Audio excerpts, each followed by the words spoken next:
Aquele trecho que eu li, para o início, não vou lê-lo de novo, só o versículo 24 e o 25, e vou me concentrar mais no 25. E outros, para nos incentivarmos ao amor e às boas obras. Não deixemos de reunir-nos como igreja, segundo o costume de alguns, mas procuremos encorajar-nos uns aos outros, ainda mais quando vocês veem que o dia se aproxima. A importância de participar da igreja. Esse é o título. Não pense que você pode sozinho. Não fomos feitos para isso. Nós tivemos meses agora fora, né?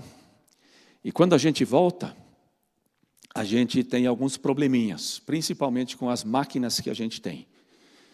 Então, você quer usar a motosserra, e você puxa, e puxa, e puxa, e puxa, e a motosserra não vai. Por quê? Ficou muito tempo parado. Aí, normalmente, o óleo 2 tempos engraxou, o carburador lá, sujou, ou algum outro probleminha. A moto preta que eu tenho também, senta em cima, vai, não vai. Muito tempo parado. Se nós não fizermos ginástica e não nos movermos, o que acontece? Os nossos músculos vão atrofiando. Nós precisamos nos mover, precisamos nos mexer. As máquinas precisam funcionar, quanto mais parada, mais problemas elas dão. E assim também é a nossa vida como igreja. Nós precisamos nos reunir. Nós precisamos congregar. Nós precisamos nos ajuntar. Por isso, aqui nós temos no livro de Hebreus esse praticamente mandamento de não deixemos de reunir-nos como igreja. Para sermos positivos, reunamos-nos como igreja. Esse não era só um problema, ou é um problema do nosso tempo. Esse, pelo jeito, já é um problema da igreja, né, já bem antiga, do tempo de Hebreus. Por isso, o chamado de atenção. Nós estamos vendo que depois da pandemia, muita coisa mudou. Nós fomos muito mais online e deixamos de vir. E achamos que esse novo jeito também vai. Também não tem problema. Está ótimo. Eu posso ser igreja de uma maneira diferente. Ficar sentado no sofá da minha casa, assistindo um culto pela televisão. Em outros países a coisa está muito mais complexa. Na Alemanha, por exemplo, hoje se calcula que menos de 5% das pessoas hoje participam mais ou menos de uma igreja. Nos Estados Unidos, nos países desenvolvidos, a gente percebe quanto mais rico, mais difícil para as pessoas se reunirem. E essa, de alguma forma, também é uma tendência que vai entrando em muitos lugares desse mundo. Inclusive aqui. Eu me lembro de tempos onde a igreja estava muito mais cheia. O número de membros é tão alto na nossa igreja como nunca foi. Onde é que eles estão? E eu não quero agora, nessa mensagem, ficar criticando. Não é a minha intenção criticar. E você que está assistindo online, né, sentado no sofá da tua casa, não desligue. Tá? Fique ligado. E veja se você pode aproveitar alguma coisa, se Deus fala alguma coisa com você. Alguns motivos pelos quais as pessoas, às vezes, não participam da igreja ou não podem se reunir, são excusáveis e são legítimos.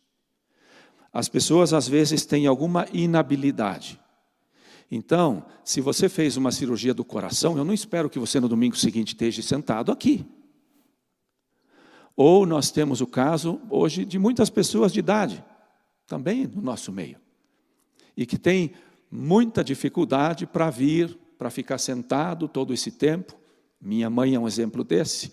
Ela pode vir, ela não consegue entender uma palavra que a gente prega, ela não consegue entender uma música, ela não entende nada, porque ela está quase surda, tem que falar muito alto no ouvido dela para ela entender alguma coisa.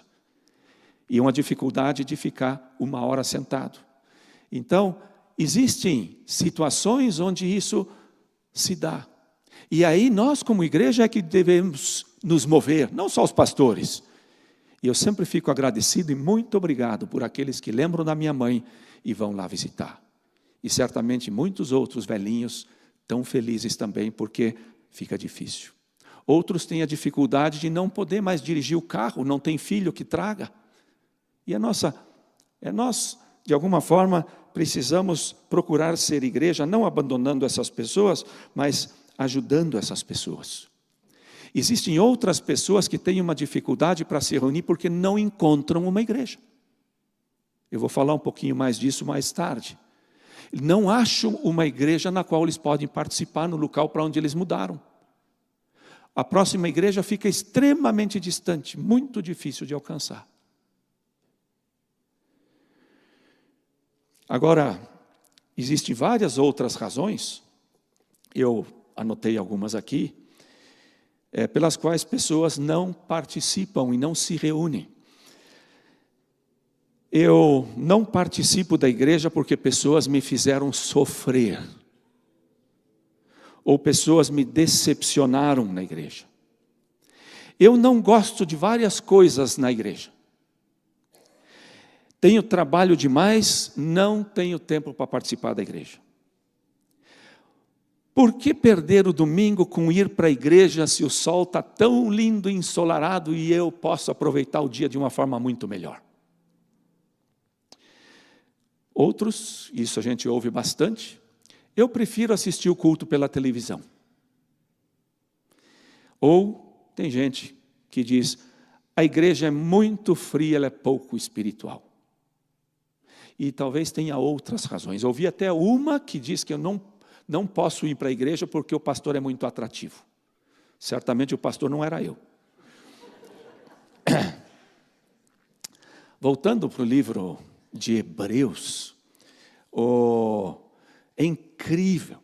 O livro de Hebreus é um livro e é um chamado para os cristãos daquela época para perseverar, para não desistir, porque o pessoal estava abandonando as reuniões e com isso eles começaram a esfriar e abandonar a fé. O contexto em Hebreus é um contexto de perseguição. César era o Senhor. Todos tinham que se dobrar a ele. Os cristãos não o faziam. E eram perseguidos e eram mortos. E o livro de Hebreus foi escrito principalmente para os judeus cristãos, que tinham se convertido a Cristo. E agora, eles estavam sofrendo uma perseguição como cristãos, mas os judeus não estavam sofrendo perseguição. Os judeus, eles eram aceitos nas muitas sinagogas que eles tinham. Também eram um grupo de alguma forma menor, que também não causava nenhum impacto e nenhum rebuliço na sociedade da época. Os cristãos, sim. E então eles eram perseguidos. E muitos estavam abandonando a fé em Cristo e voltando ao judaísmo. E o livro de Hebreus é um livro para animar e para dizer a essas pessoas, gente, o que vocês estão fazendo? Ele começa de uma forma magnífica no capítulo 1, dizendo, olha, Deus falou antigamente de muitas formas. No capítulo 2 ele diz, ele usou anjos para falar, ele usou profetas para falar, mas agora ele fala por meio do Filho. Agora é o Filho falando. E ele continua e diz no versículo 2 ali, ele que é o herdeiro de todas as coisas e por meio de quem ele fez o universo. Está dizendo, não é coisa pequena seguir a Jesus. Seguir a Jesus é o maior que você pode fazer, porque Jesus é tremendo. Esses tempos gravando as minhas devocionais, tinha uma que eu fiquei bobo. Na criação de Deus tem tanta coisa, mas a galáxia. Pensem só a galáxia que nós temos, o nosso sistema solar, a nossa galáxia. Os planetas que nós conhecemos pelo nome, o Sol como a estrela brilhante, mas tem milhares e milhares de outras estrelas na nossa galáxia. É enorme, o Sol está a 300 milhões de anos-luz daqui. Imagina, leva 8 minutos para o raio chegar. Essa é a nossa galáxia e não é a maior de todas. O mundo tem 8 bilhões de pessoas. 8 bilhões de pessoas. É muita gente. Quando você vai para um centro de uma cidade, eu olho para aquela quantidade de gente, eu digo, como é que a gente vai ganhar todo esse pessoal para Jesus? É tanta gente, tanta gente. Agora, 8 bilhões é muita gente. Hoje de manhã eu fui dar uma olhada no IA. Sabe quantas galáxias hoje, através do telescópio Hubble, existem? Entre 200 bilhões de galáxias e 2 trilhões de galáxias. Ou seja, para cada pessoa que existe, tem pelo menos mais do que 20 galáxias por cada pessoa que existe nesse mundo. Gente, quando eu olho para esses dados, eu digo, e tudo criado por Deus. Aqui, por meio de Cristo, como ele diz aqui. Que tremendo! E é assim que o autor começa. Ele fala, vocês estão deixando aquele que é todo-poderoso. E ele continua e diz de Jesus, o Filho é o resplendor da glória de Deus, e a expressão exata do seu ser. Vocês não estão deixando só Jesus, vocês estão deixando Deus. Porque Ele é Deus, a expressão exata do seu ser, sustentando todas as coisas por sua palavra poderosa. E aí, depois de ter realizado a purificação dos pecados, Ele se assentou à direita da majestade nas alturas, tornando-se tão superior aos anjos quanto o nome que herdou é superior ao deles. E agora Ele vai e Ele diz, e Ele morreu por vocês. E Ele perseverou até o fim. Quantas pessoas hoje não vieram para a igreja porque estava fazendo 14 graus? Imagina se Jesus tivesse pensado desse jeito. Ele não teria nem vindo à terra. Ele não morava numa casa linda. Ele não tinha nem sequer um travesseiro direito para deitar o seu corpo. E se você olhar para a vida dele, foi uma vida de entrega, uma vida de despojo, uma vida de alguma forma, um sofrimento constante. Claro que ele tinha alegria. Eu acho que Jesus foi o ser humano mais alegre que houve nesse mundo. Mas ele se despojou, ele se entregou. Me lembro, e sempre me surpreendia na Patagônia, um frio, um vento de rachar. E tinha umas velhinhas lá de 70 anos de idade, que não tinham carro, não tinham nada, vinham caminhando. A gente saía da casa para entrar, só no carro já ficava meio congelado. Daí aquele tempo até o carro esquentar. E elas vinham e estavam todo domingo lá. Junto, para se reunir com a igreja. E Jesus permaneceu, prevaleceu. Ele não desistiu e pagou um preço altíssimo que nenhum de nós pode imaginar. Por amor a você e por amor a mim. E assim o autor de Hebreus coloca e diz, gente, como é que nós podemos negligenciar algo assim? E vocês podem ler em casa, e vocês vão ver quantas vezes, capítulo 2, ele diz, por essa razão importa que nos apeguemos com mais firmeza às verdades ouvidas, para que delas jamais nos desviemos. Vamos continuar crescendo na palavra e em Jesus, naquilo que Ele nos diz, obedecendo mais. Capítulo 3, cuidado irmãos, para que nenhum de vocês tenha um coração perverso, incrédulo e se afaste do Deus vivo. Para o autor de Hebreus se afastar, se distanciar da comunhão da igreja e da reunião da igreja, era se distanciar de certa forma de Deus. Eu sei que muitos não vão concordar comigo, mas é a maneira como ele vê. Por isso ele diz, não deixem de se reunir, de se congregar e de se fortalecerem. E assim, capítulo por capítulo, ele vai mostrando que Jesus é mais. Jesus é superior aos anjos. Jesus é superior a Moisés, Jesus é superior à lei, Jesus é superior ao sacerdócio levítico, Jesus é superior aos sacrifícios todos que foram feitos, e infinitamente superior.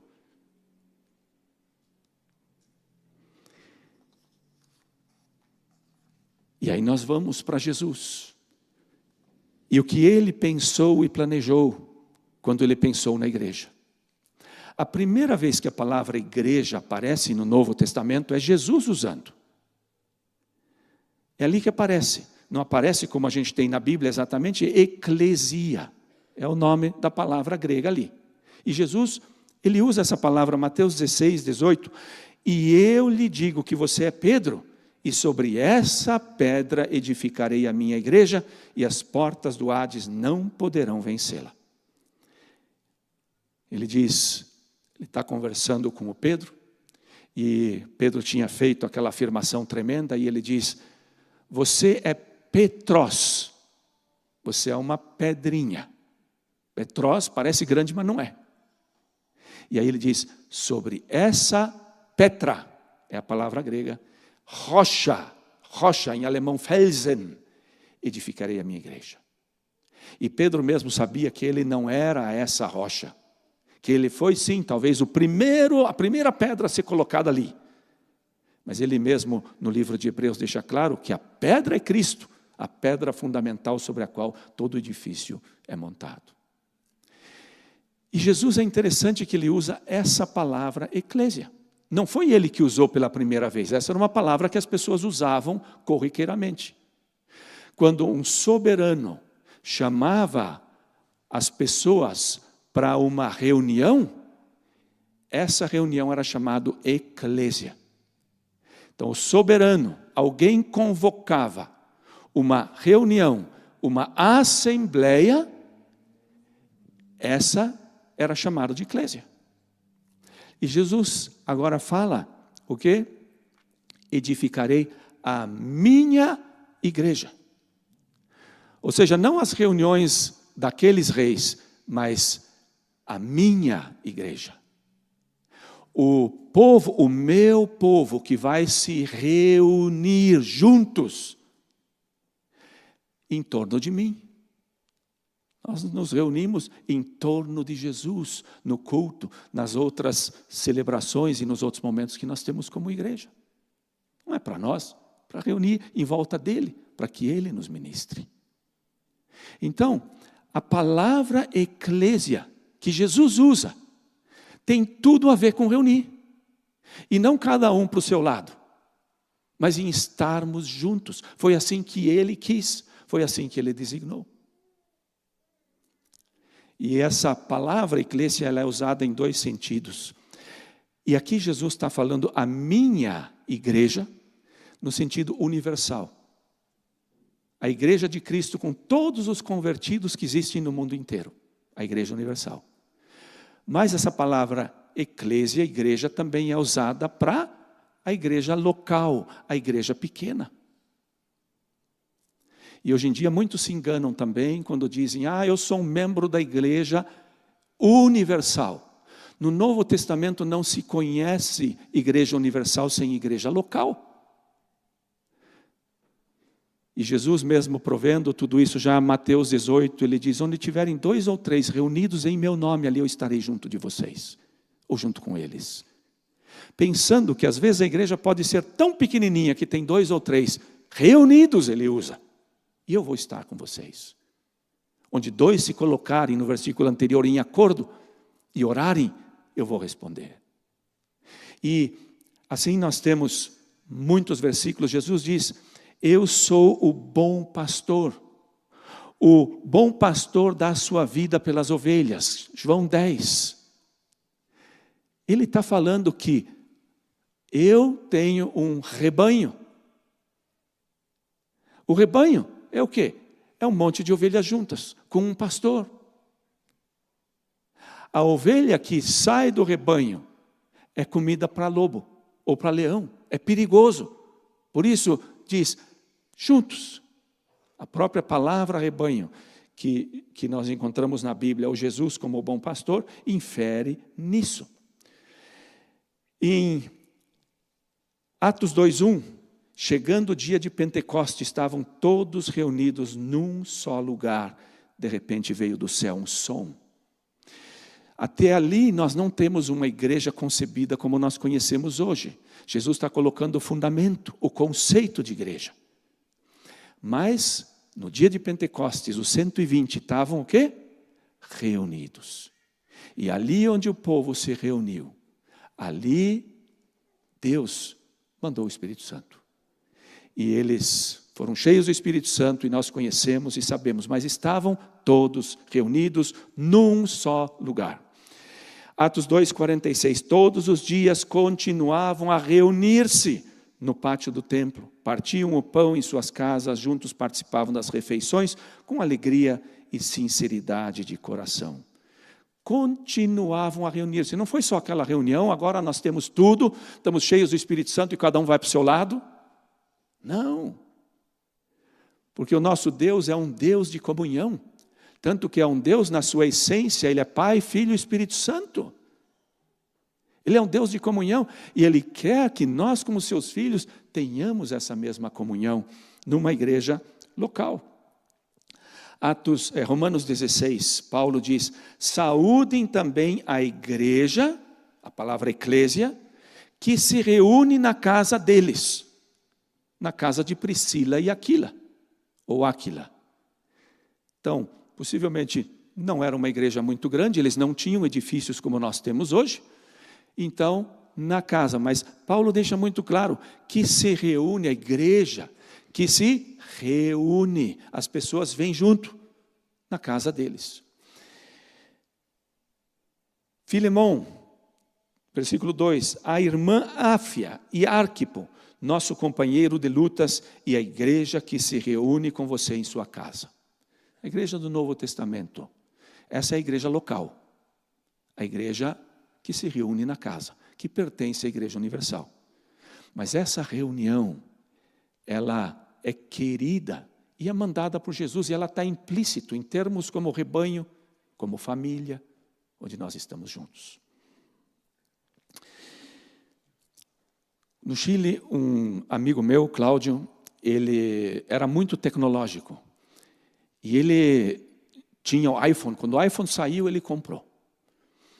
E eu usava aqueles telefones assim, de você dobrar assim, era pequenininho, muito dobrável assim, só dava para fazer ligações, mas a gente não conhecia outra coisa, a gente fazia chamadas.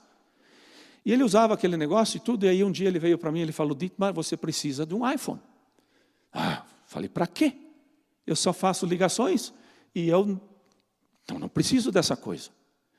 E ficou, outra vez ele veio e falou, Dietmar, você não quer comprar o meu iPhone? Não. Eu falo, eu tenho o meu telefone aqui, ele é pequenininho, cabe no bolso, maravilhoso, não preciso de iPhone. Outro dia ele veio e falou, você sabe o que o iPhone pode?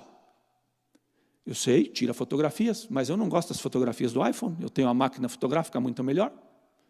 E assim foi desfazendo. E daí ele começou a entrar e foi me mostrando, sobretudo os lembretes e todas essas coisas que eu precisava ali, e tantas outras coisas. Aí quando ele começou a me mostrar, aí eu comecei a ficar interessado.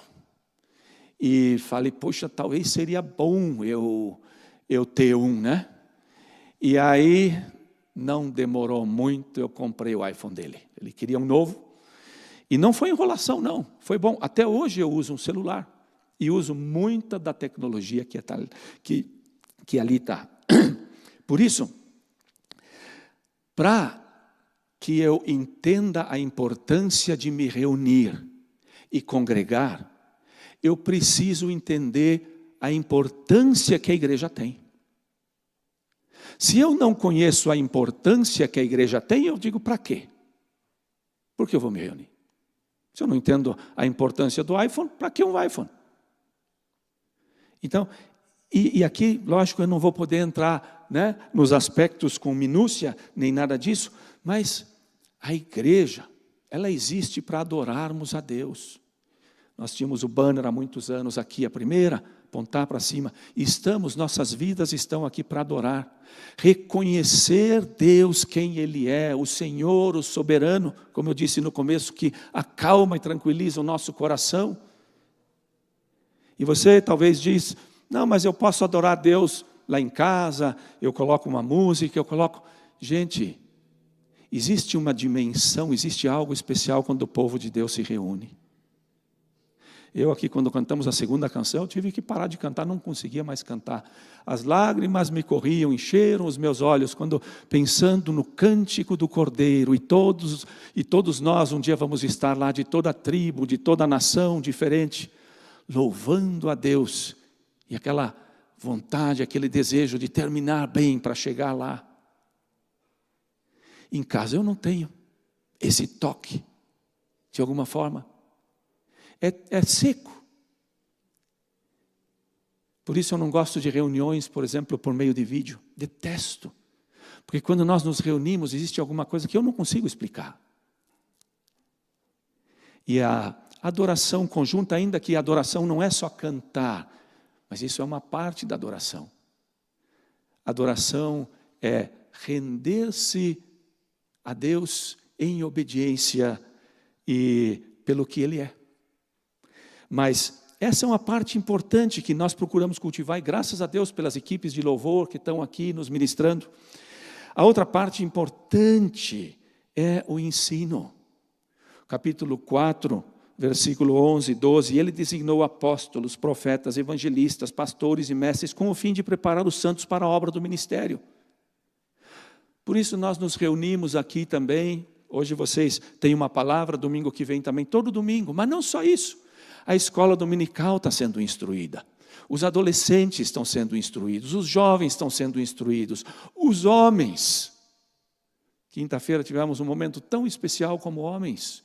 E aí a gente diz, e onde é que estão os outros? Por que não? Juntos, aprendendo, caminhando juntos, orando um pelo outro. A dinâmica que Deus colocou para nós como igreja. Mas esse ensinar. E eu já fiquei 1 ou 2 dias em casa também, não vou negar que eu não vim para a igreja. Não sei se eu não estava sentindo bem e tudo. Liguei a televisão é grande, vi aqui o pregador, tudo certinho. Mas não é a mesma coisa nem de longe do que quando eu estou aqui. Isso aqui vou passar um pouquinho para frente, já ter que fazer o churrasco, tem que fazer o outro, ou alguém fala, alguém levanta. Não é. Reunir-se para se colocar debaixo da palavra e aprender, estar em silêncio e dizer, eu estou concentrado nisso agora. É importante. A ceia do Senhor. Jesus diz, fazer isso em memória de mim, cada vez que vocês se reunirem. Existem igrejas que têm toda semana. A ceia, a comemoração do amor de Deus por nós, daquilo que Ele fez. Ele diz, não esqueçam o quanto eu amo vocês. Para que isso, aumente o amor nosso por Ele e também pelos outros. E celebrar a ceia sozinho. E a ceia, na verdade, é um banquete. Celebrar um banquete, uma comida sozinho. Está implícito que não. Depois, a edificação. Romanos 12, 1 Coríntios 12, Efésios 4, fala dos dons. E dos muitos dons que Deus nos deu. Eu preciso que alguém me admoeste, que alguém me ensine, que alguém ore por mim. Eu estou doente, talvez me visite, talvez eu preciso de alguma outra ajuda. E assim, Paulo diz, nós somos um corpo. E somos muitos membros. E cada um tem uma capacidade. E nós precisamos um do outro. E onde é que nós ministramos um ao outro? Só quando nós nos aproximamos, só quando estamos juntos. E gente, você às vezes pensa, eu fico sentado, eu não sei nem direito o dom que eu tenho. Mas cumprimentar, o teu sorriso, o teu abraço, ele vai fazer a diferença para um e para outro. Você estar junto, ali, faz a diferença. Então, nós nos edificamos estando juntos. E Por outro lado, Paulo também diz, o ouvido não pode dizer para o pé, eu não preciso de você. O nariz não pode dizer para a boca, eu não preciso de você, porque às vezes tem gente que é difícil engolir, mesmo dentro da igreja.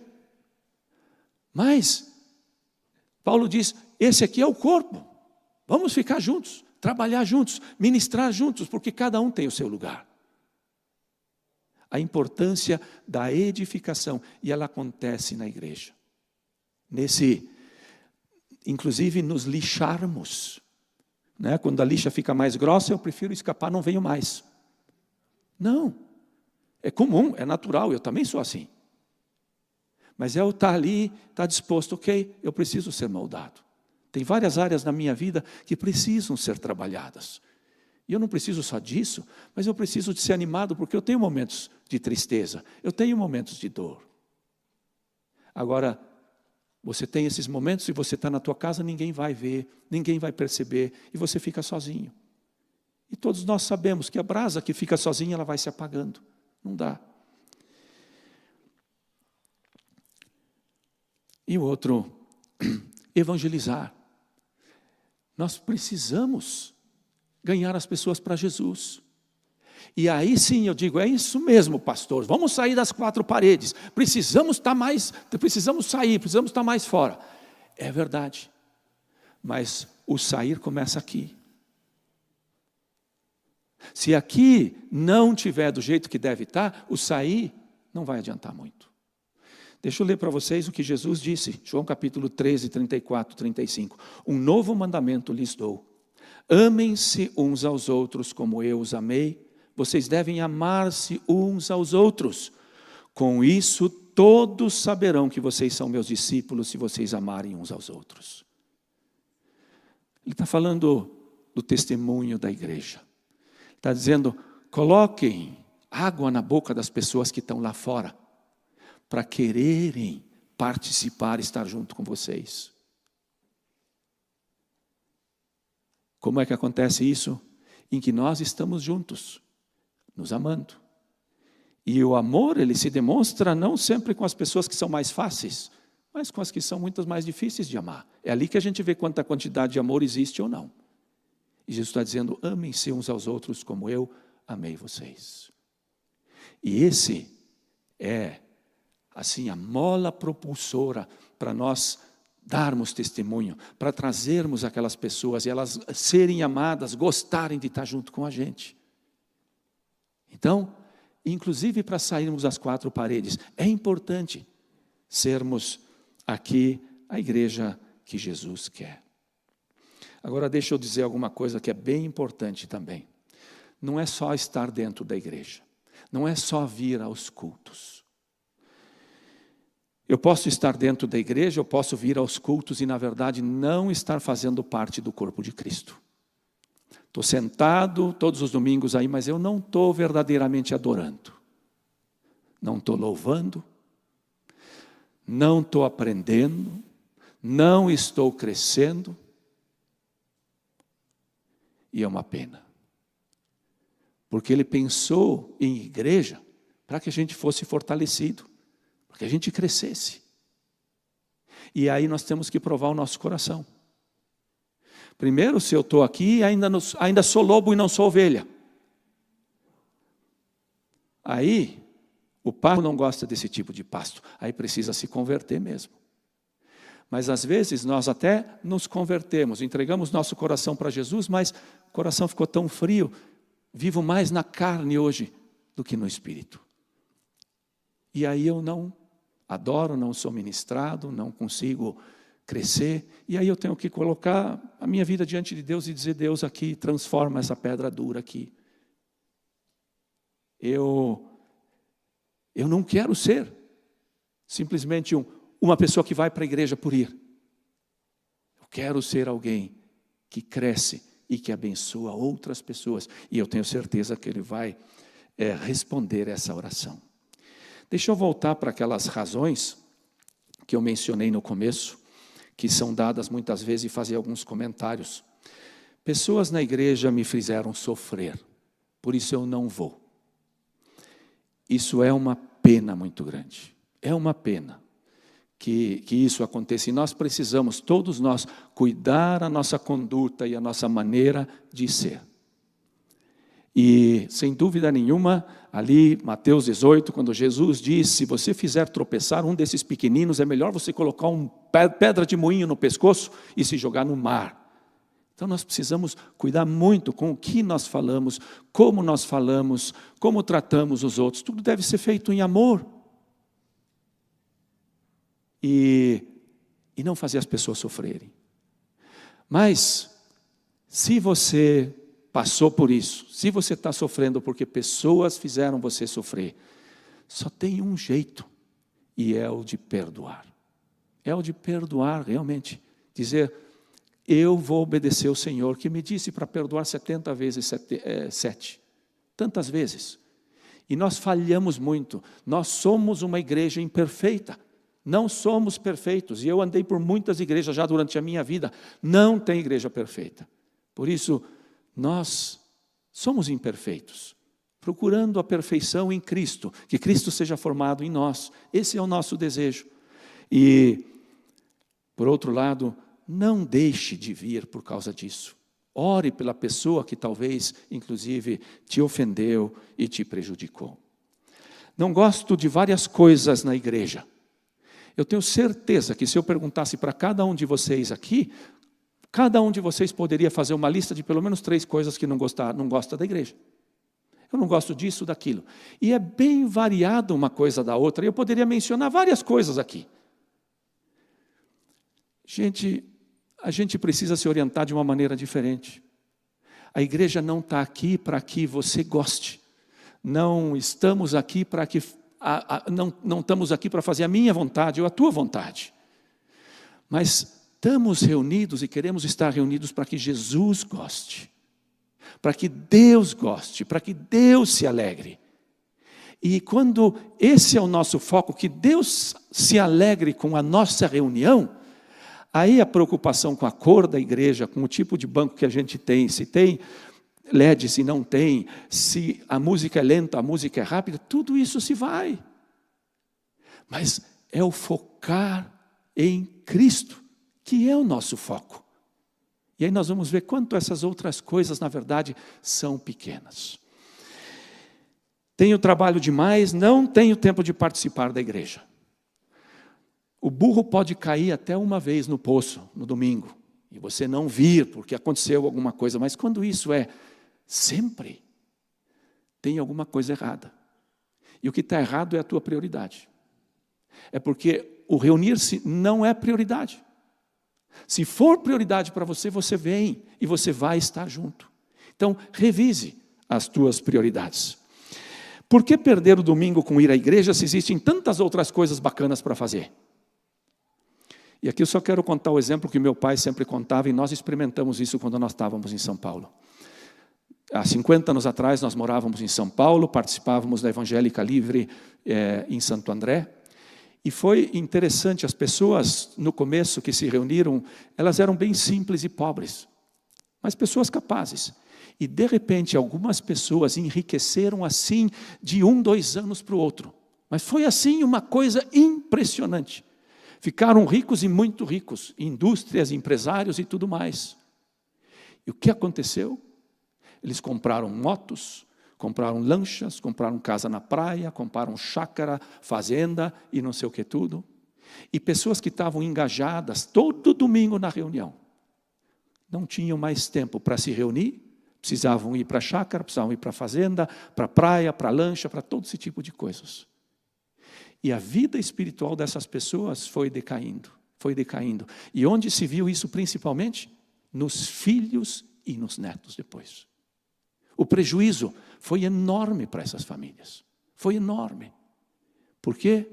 Porque deixaram que as outras coisas tomassem o lugar que Deus nunca tinha planejado. São muito bacanas, são interessantes e tudo mais, divertidas, mas não é o que Deus tem. Pense que Deus tem o melhor para você quando você vem, quando você se junta com outros irmãos aqui na igreja. E espere dele grandes coisas e você vai ter. Prefiro assistir o culto pela televisão. Como eu já disse, eu acho que não foi assim que Jesus pensou a igreja. Eu acho que não foi assim que ele pensou, mas de que nos reunamos para, como eu disse, adorar, louvar, batizar as pessoas juntos, nos alegrar por conversões, a ceia, a ministração e tudo mais. E a igreja é muito fria, ela é pouco espiritual. Também ouvimos. Se você é uma pessoa espiritual, e é mais espiritual do que a média, ok, ótimo. Mas o que Deus quer, então, não é que você saia, você se afaste. Ele quer que você incendeie os outros também através de uma vida transformada. Porque ser cheio do Espírito Santo e ser espiritual não é orar alto, não é falar muito, mas é caracterizado pelo quê? Pelo amor que eu tenho pelos outros, pela amabilidade, pela alegria no coração, pela paz que eu sinto e transmito para os outros, por caminhar junto, por ser benigno, compassivo, e assim por diante. E esse amor, ele é tremendamente contagioso no bom sentido. Ele vai incendiar outros. Então, é o lugar da igreja, sim, de pessoas que são mais espirituais, mas não para si e para criticar os outros, mas para ajudar os outros a serem mais espirituais. Deixa eu ir concluindo com uma experiência que nós tivemos agora no Canadá com os nossos filhos. Nossos filhos mudaram, a Tony, Doris e os netos, eles mudaram para uma região no estado de Saskatchewan. Eles estavam em Alberta, em Edmonton, e mudaram para lá. É um lugar assim de fazendas, fazendas bem grandes. A cidadezinha mais próxima é Cape Robert, com mais ou menos 1.000 habitantes. E eles chegaram lá e tudo mais, primeira coisa, vamos procurar uma igreja. E tinha lá um grupinho de 5 pessoas de idade que se reuniam. Ok, muito bom. Mas eles disseram, nós temos filhos, nós queremos algo para eles também, e assim por diante. E aí, eles decidiram ir para uma outra, para a cidade mais ao sul, 25 quilômetros da onde eles moram. Caminho longo, todos os domingos, e nós fomos para essa igreja. E nós chegamos nessa igreja, e você entra, ninguém te recepciona. Aí você vai, você senta, e aí o louvor, não tinha ministro de louvor. Não tinha uma equipe que pudesse estar tocando aqui, cantando junto, incentivando os outros. Era música na tela. E todo mundo tinha que cantar o que lia na tela. Depois a mensagem foi boa. Um pastor bíblico, a mensagem muito boa, muito legal. Tinha vários visitantes, era um domingo especial, com almoço, com tudo lá. E eu falei, vou ficar esperando para ver quem é que vem me cumprimentar. Ele sabe que eu sou visita, que eu não estou aí. Fiquei, ninguém veio, nada. Frio, frio, frio. Eles se juntaram ali, um grupinho, outro lá. Você não existe. Não tinha escola dominical, não tem escola dominical. Não tem trabalho de jovens, não sei se tem grupo de mulheres, grupo de homens. Claro, às vezes a igreja está assim, e eu não desanimo os meus filhos, eu digo, talvez vocês devam ir para ajudar essa igreja a ir para frente.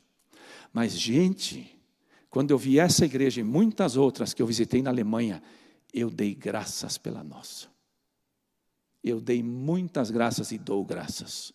Às vezes a gente não sabe o que a gente tem. Eu digo que privilégio é nós podermos participar aqui da nossa igreja. Como eu disse, temos defeitos, tem coisas que não são boas, claro que tem. Tem muita coisa onde nós precisamos crescer, precisamos melhorar, tem. Mas gente, tem tanta graça, tem tanta coisa linda na nossa igreja. Principalmente por vocês estarem aqui.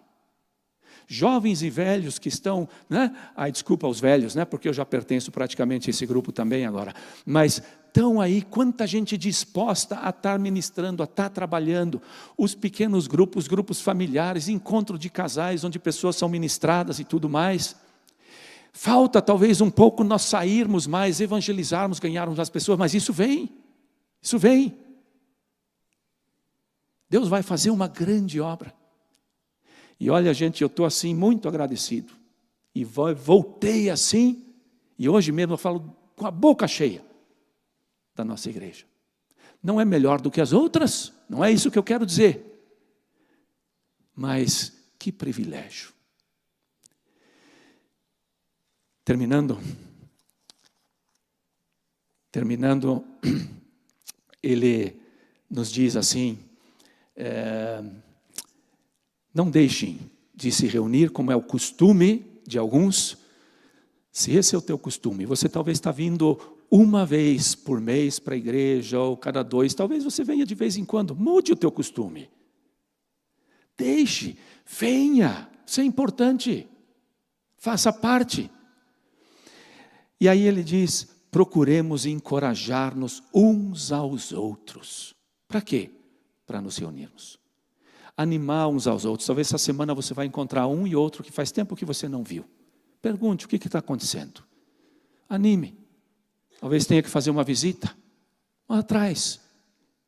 Porque as pessoas se acostumam a de repente não participar mais e achar que dá, não dá. Fazem falta, são parte do corpo, que façam parte do corpo. Encoraje.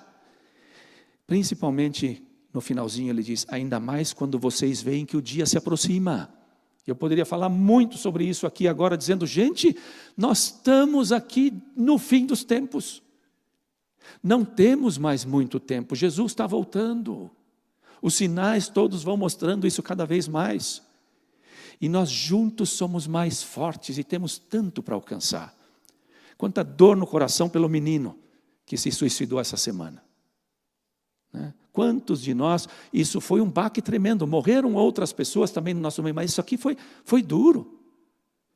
Eu tenho certeza que mexeu com muita gente. E onde é que, e não é também aqui onde é que nós falhamos, ficar procurando a culpa, mas, gente, vamos fazer melhor. Talvez tenha muitos outros que estão com esse tipo de pensamento. E de repente a gente parar e se importar mais com as pessoas e com o próximo. E ajudarmos, aprender a orar uma oração que seja curtinha, colocar a mão no ombro e falar, Deus abençoe e ajude ele aqui. Talvez você nem possa falar muito, você não é pastor. A igreja de Corinto parece que nem pastor tinha. Cada um ministrava. Era uma igreja cheia de confusão, mas era uma igreja viva. E a nossa também é. A nossa também é. Mas, né, cada um de nós precisa se reorientar, refocar sempre. É por isso que nós estamos aqui. E eu espero que nessa manhã, por meio das palavras que foram lidas, você seja animado a vir, a estar juntos, a participar e se envolver realmente mais, para que a gente possa fazer mais também como igreja. Vamos levantar e vamos orar. Pai querido, nós te agradecemos de todo o coração pelo privilégio que nós temos de participar dessa igreja. O Senhor tem nos alcançado, nos chamado, purificado com o teu precioso sangue, somos teus filhos, e nos colocado também nesse lugar. Obrigado, Senhor, por cada irmão, por cada irmã. Obrigado por cada um que um dia deu testemunho e disse, eu não quero mais viver com o mundo e no mundo. Eu pertenço ao Senhor. Eu pertenço a esse novo reino. Eu pertenço à vida, eu pertenço à luz e assim quero viver. Que o Senhor ajude aqueles, Senhor, que escorregaram. Que o Senhor abra os seus olhos, que eles possam ver a importância e a beleza, Senhor, que o Senhor planejou quando pensou na igreja, o teu povo aqui. E que o Senhor realmente nos ajude a também poder crescer, ser uma igreja segundo o teu coração. Que o Senhor, que é o bom pastor, nos conduza, Senhor. E a cada um de nós, a liderança dessa igreja, liderança, Senhor, dos ministérios, que possamos ser uma igreja, segundo o teu coração, verdadeiramente espiritual. E uma igreja, Senhor, que tem uma paixão e um coração pelos perdidos. Aviva, Senhor, também isso em nós, porque sabemos o quanto para o Senhor cada uma dessas almas que está fora é importante. 99 o Senhor deixou para buscar aquela perdida. E tanta alegria houve no céu e no teu coração. Dá-nos esse mesmo sentir também, que possamos ser mais bondosos, mais amigos, mais ouvintes, mais dispostos a estender realmente a nossa mão, a ajudar e abençoar. Que o Senhor nos use com muita graça nessa semana. E que a paz do nosso Deus, a comunhão do Espírito Santo, a graça que é por meio do nosso Senhor Jesus Cristo, esteja com você, te conduzindo e te preenchendo. No nome de Jesus. Amém.